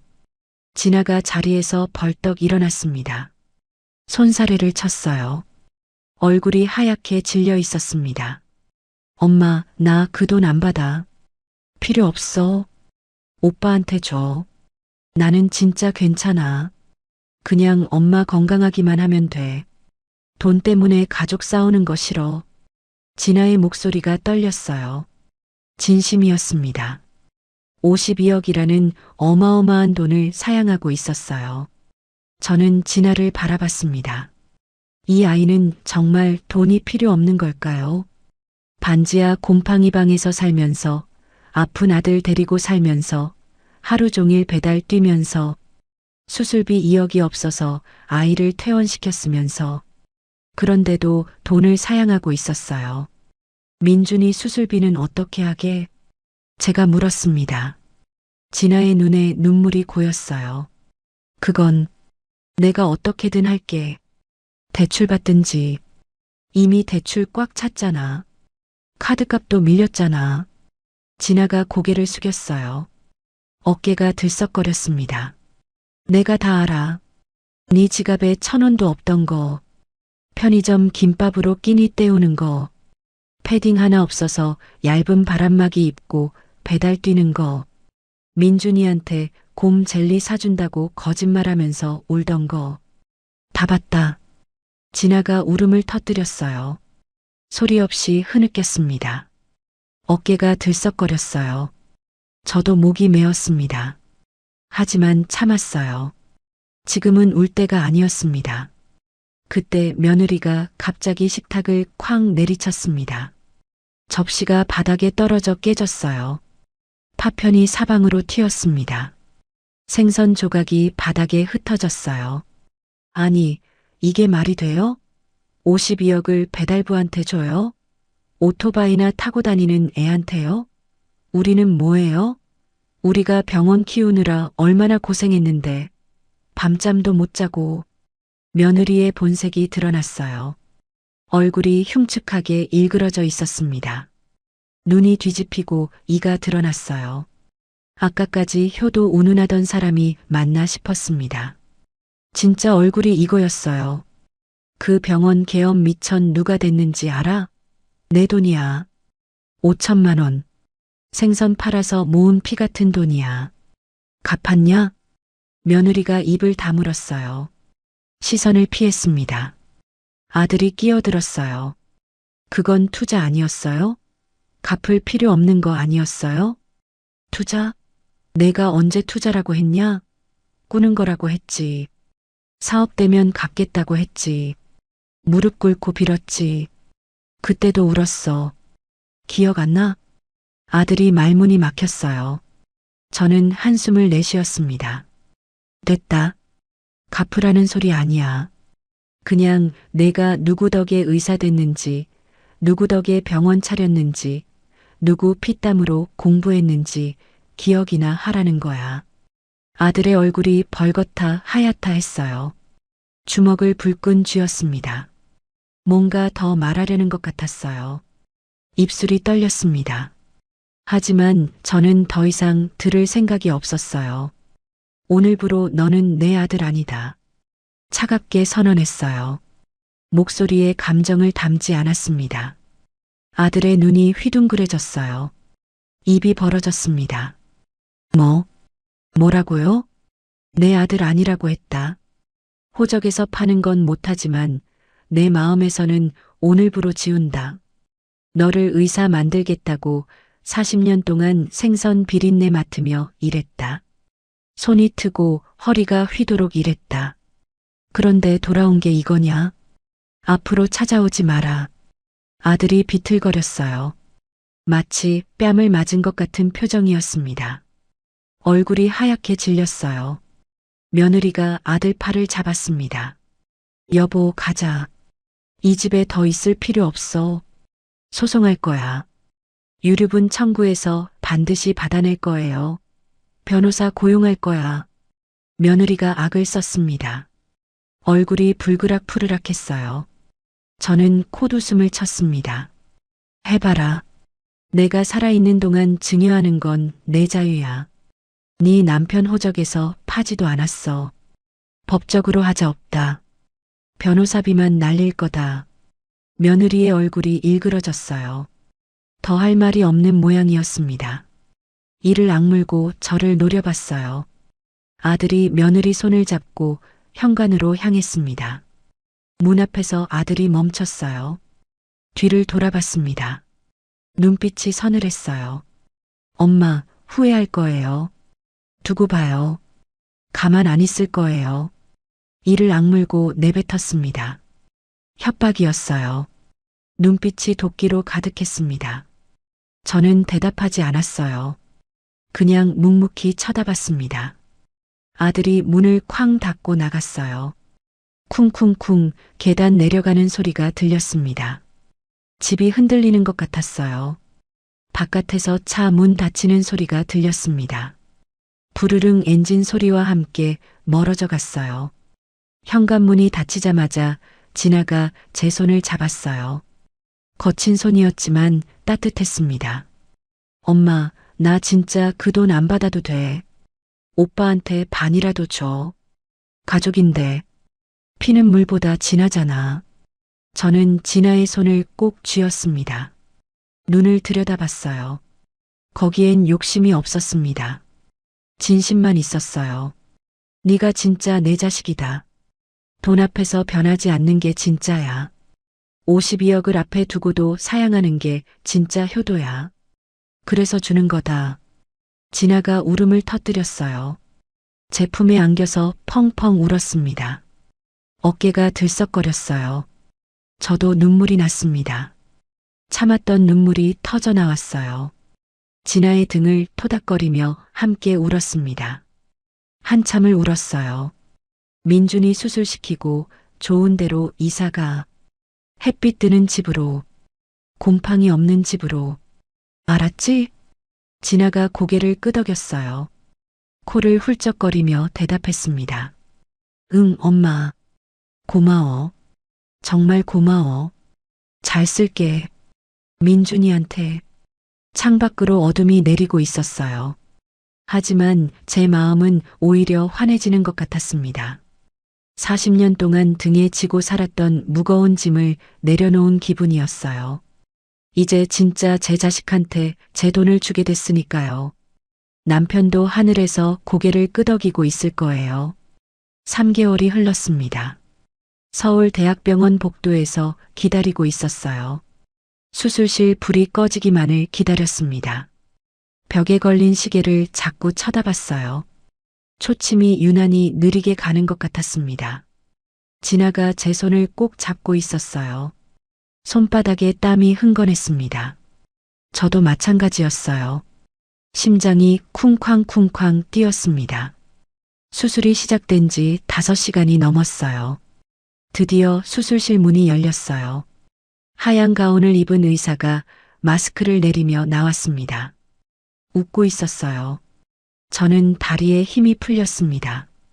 진아가 저를 부축했어요. 수술 성공입니다.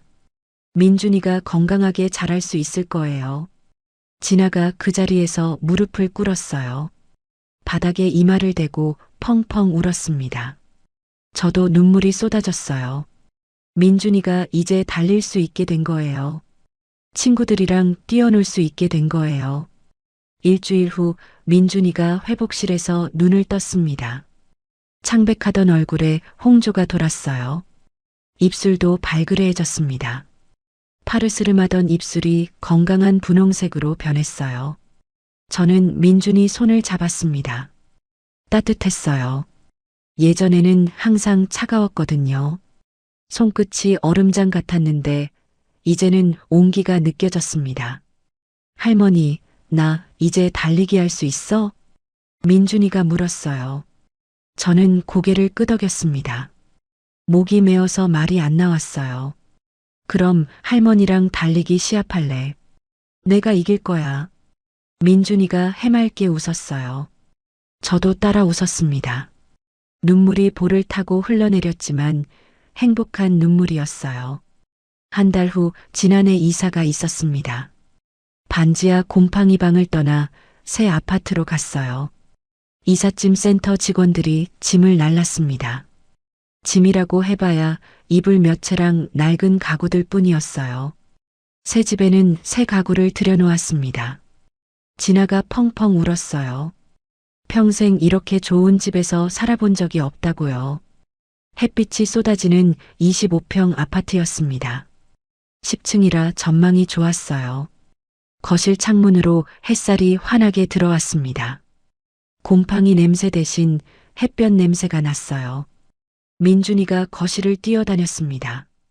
숨이 차서 주저앉는 일 없이 신나게 뛰어다녔어요. 까르르 웃음소리가 집안 가득 울렸습니다. 엄마, 나 방이 생겼어. 내 방. 민준이가 소리쳤어요. 진아가 민준이를 안아 올렸습니다. 둘이 빙글빙글 돌았어요. 저는 그 모습을 바라봤습니다. 가슴이 뜨거워졌어요. 이게 제가 바랐던 거였습니다. 내 돈이 이렇게 쓰이길 바랐어요. 저도 새 집으로 이사했습니다. 지난해 아파트 바로 옆동이었어요. 15평짜리 작은 집이었지만 햇빛이 잘 들었습니다. 남양이라 하루 종일 따뜻했어요. 베란다에서 화분을 키우기 시작했습니다. 상추랑 고추랑 깻잎이요. 매일 아침 물을 주며 자라는 걸 지켜봤어요. 새싹이 올라오는 걸 보면 기분이 좋았습니다. 진아가 매일 저녁 저를 찾아왔어요. 민준이 손을 잡고 왔습니다. 세 식구가 같이 밥을 먹었어요. 제가 끓인 된장찌개와 구운 생선을 먹었습니다.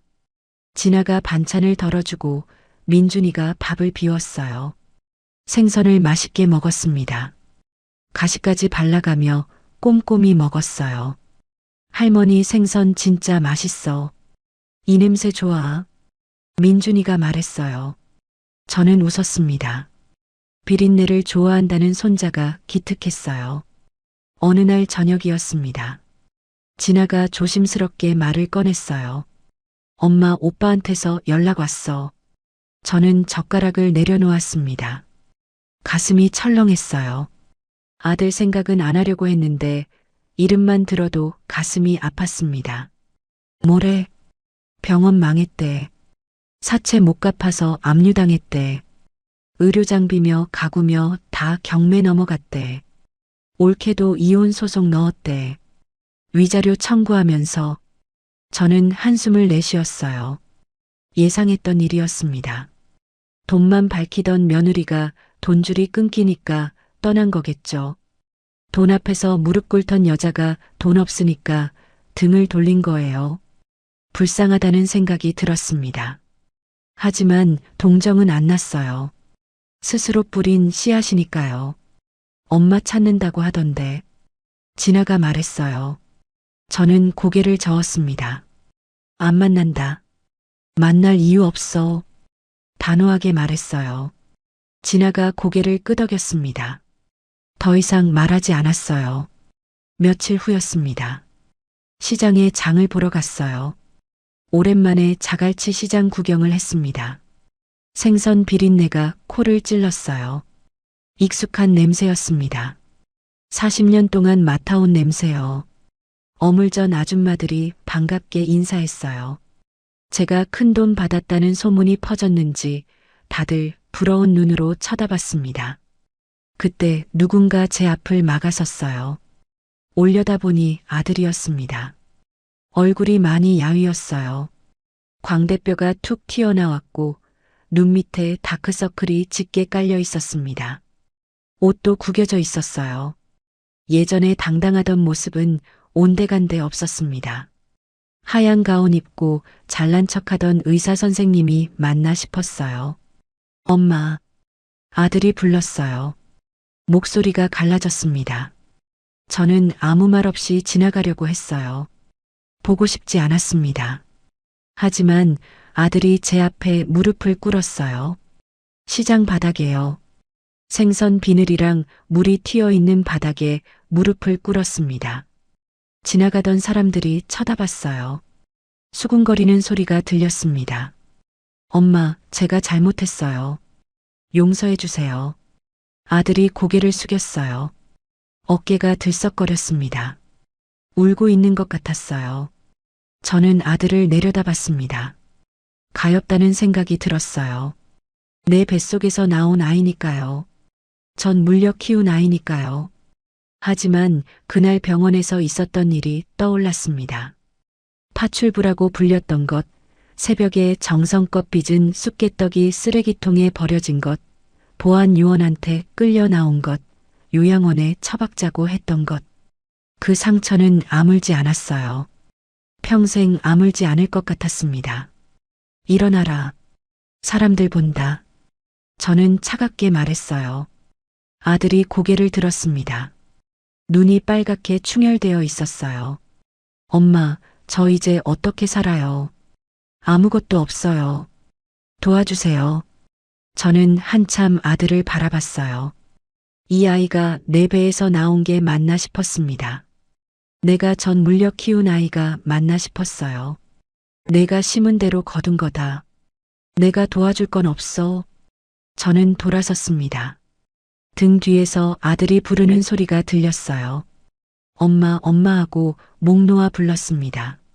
하지만 돌아보지 않았어요. 발걸음을 옮겼습니다. 눈물이 날 것 같았지만 꾹 참았어요. 등 뒤로 훌쩍이는 소리가 들렸습니다. 가슴이 찢어지는 것 같았지만 멈추지 않았어요. 집에 돌아와서 베란다에 앉았어요. 햇살이 따뜻했습니다. 상추가 파랗게 자라고 있었어요. 저는 한숨을 내쉬었습니다. 가슴이 먹먹했어요. 그때 현관문이 열렸어요. 민준이가 뛰어들어왔습니다. 할머니, 나 오늘 달리기 1등 했어. 민준이가 소리쳤어요. 얼굴이 발그레하게 상기되어 있었습니다. 땀을 뻘뻘 흘리고 있었어요. 예전에는 조금만 뛰어도 파랗게 질리던 아이였는데요. 저는 민준이를 꼭 안아줬어요. 땀 냄새가 났습니다. 살아있는 냄새였어요. 건강한 냄새였습니다. 잘했다. 우리 민준이. 진아가 뒤따라 들어왔어요. 손에 장미꽃 한 다발을 들고 있었습니다. 엄마, 오늘 뭔 날인지 알아? 저는 고개를 갸웃거렸어요. 무슨 날이지? 진아가 웃었습니다. 엄마 생일이잖아. 74 생신 축하해요. 깜빡했어요. 제 생일을 잊고 있었습니다. 요즘은 날짜 개념이 없이 살았거든요. 진아가 케이크를 들고 왔어요. 하얀 생크림 케이크였습니다. 위에 빨간 딸기가 올라가 있었어요. 촛불이 74개는 못 꽂으니까 7개랑 4개, 11개를 꽂았다고 했어요. 7 더하기 4 곱하기 10은 74이라면서 웃었습니다. 민준이가 생일 축하 노래를 불렀어요. 진아도 따라 불렀습니다. 저는 촛불을 바라봤어요. 눈물이 왈칵 쏟아졌습니다. 엄마, 왜 울어? 진아가 물었어요. 저는 고개를 저었습니다. 행복해서 그래. 촛불을 후 불었어요. 연기가 피어올랐습니다. 민준이가 박수를 쳤어요.